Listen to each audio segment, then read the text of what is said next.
Right then, all is done and dusted, the dust has settled, and so has the spray. Let's have a little bit of a talk of the BTCC at Oulton Park. Starting off, all three races had three different winners. Whilst the first two were repeat winners, in that it was Tom Ingram and then Ash Sutton, the third was an unlikely one. Car 52, Gordon Shedden, had 52 wins going into today, and comes out of it with a 53rd. Becomes the 10th different winner for the BTCC this season, which is absolutely wonderful. And it's great to see another manufacturer and another team picking up the win, which is Toyota Gazoo Racing UK. It was three races that were all somewhat different in a way. Race 1 delayed with Finn Leslie having to go to the pit lane because the car didn't start. And then we saw the safety car for contact, I believe it was the contact between the two Unlimited Motorsport cars, wasn't it? Those two Cupras got into each other and were out of the race. But up at the front it was Tinker from Dan Cowan from Smiley. Smiley's been having a good run of late, though some of that was undone with a retirement in race 3. I think reliability was an issue as well. I'll talk more about that in a moment, but let's talk about race 2 anyways. Ash Sutton was very clever because he knew he couldn't win race 1, so if he sat 4th he could do the softs, and then he may be forced onto the hards for race 3, but lucked out thanks to the weather. He led home with Virtue 2-3-4, Morgan from Shields from Tingram. While Senna Proctor was in 8th, was it 2 8th places in the first 2 races? He did really well with that. Jake Hill got to 5th, but with the reverse grid draw the way it was Shedden on pole. And he had to look back a couple of times, but benefited from other bits and pieces. Jake Hill made a mistake, for example. Josh Cook made a mistake. But, yeah. Sutton didn't really have an answer once Hill had gone wide through Cascades. And Shedden was able to come home for a 53rd career win. I think it's quite telling the fact that when you look it up to the pointy end of the field, you have your champions, your winningest drivers.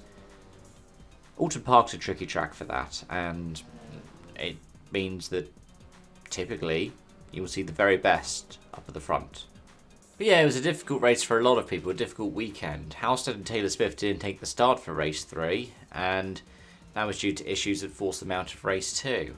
Dan Lloyd managed to make it to the start and had a relatively decent race. But yeah, there were just issues everywhere for a lot of people. A lock-up, a rare mistake from Tom Chilton as he went into the back of Mikey Doble, which put Doble out and caused another safety car. It was a deceptively treacherous weekend at Oulton Park, though at the same time one where the records were shattered, both for the race and for quali.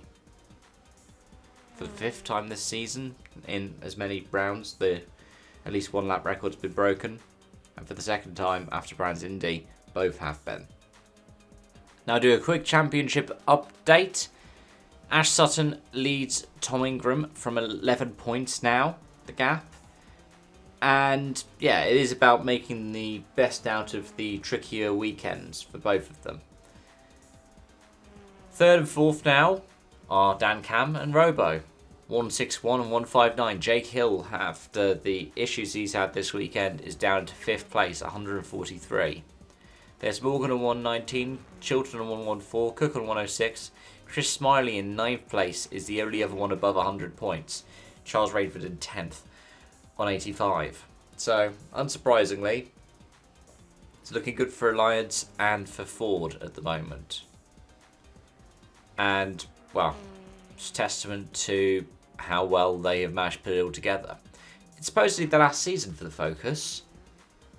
I wonder what's going to come next.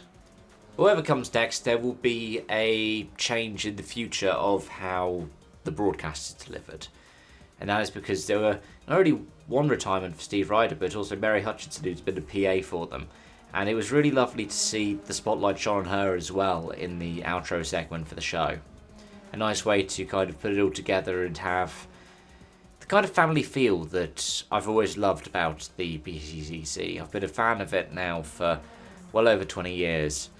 And yeah, it feels strange because these individuals have helped shape so many people's sporting love, in a way. Like, I remember growing up watching Speed Sundays on ITV, which had the BTCC, but it also had WRC, it also had F1. It was an altogether ITV thing.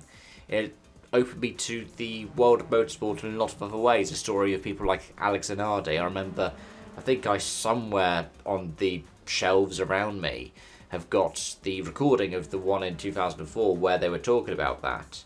Where I think were they also talking about the Dubai Autodrome being opened.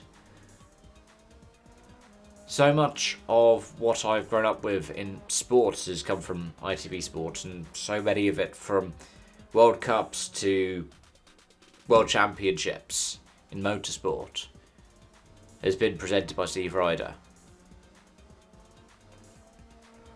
And I'm an emotional guy. It's a lovely emotional tribute. You see that all these different tributes going on from not only the team inside, but also from the wider broadcasting world and the sporting world, from Steve Redgrave in rowing to Martin Brundle and Ted Kravitz in F1. Anyways, to quote another famous broadcaster on ITV, I do have to stop, so I have a lump in my throat.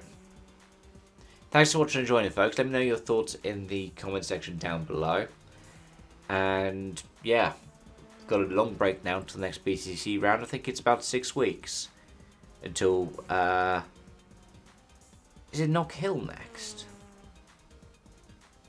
That'll be a fun one to watch. So let me know anything you're looking out for in the meantime. I'll be doing a mid-season predictions review. I know I've got a few of them ticked off and a few of them very close to being ticked off. So yeah, thank you folks, and until next time, bye for now.